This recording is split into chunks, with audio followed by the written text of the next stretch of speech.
Jsem ti říkala, že ty ledovce tajou. Netajou.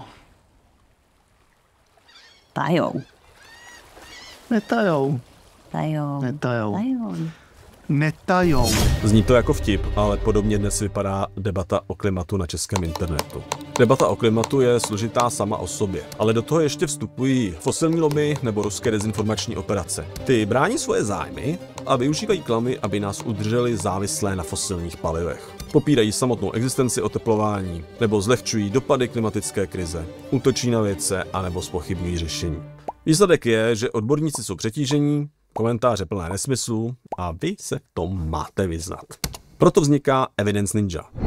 Oteplovalo se vždycky, člověk na to nemá vliv. Evidence Ninja je nový nástroj, který pomocí umělé inteligence vyhodnotí zprávu o klimatu a dodá podklady z ověřených zdrojů. Pomůže vám udělat si vlastní daty podložený názor. Ale Ninja toho umí víc. Dokáže vyhodnocovat stovky tisíc zpráv, může dělat monitoring médií, konspirační scény, sociálních sítí nebo třeba číst programy politických stran. Ninja se opírá o více než 10 let akademického výzkumu publikovaného v prestižních časopisech. Aby Ninja mohlo fungovat, potřebujeme vaši pomoc. A to nemalou. Potřebujeme vybrat 1 milion korun. Na vývoj, testování, provoz a spuštění. Připravte se, přichází Evidence Ninja. Staň se ninjou.